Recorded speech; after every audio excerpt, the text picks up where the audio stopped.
baabaa sheemini birootii fi baabaa sheemuusaa su'aala bira akkana geessanii warreettan biyya arabaa keessatti hidhamee jiru. Hidhaan hedduu takka miidhee jirti.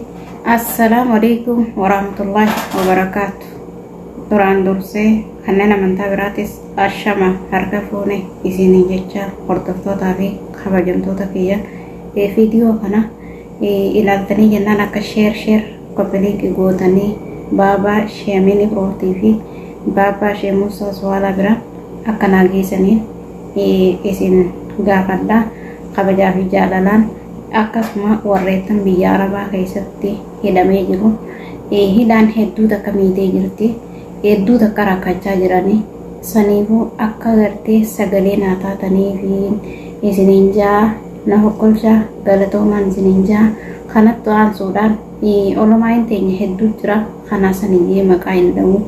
Akkasuma namni hundinuu akka sagalee taanee fi miidiyaa banannee akka gartee gara biyyaa isaan galchinuun isiniin jaa. Ammas akkasumaanuu nama gartee nama keenya kan karaa baharaa as deemee gariin qurxummii nyaattee gariin rasaasni ajjeesu.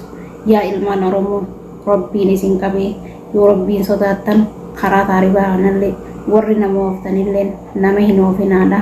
Akka gartee biyya keenya keessattis dalagannee jijjiiramuu ni dandeenya.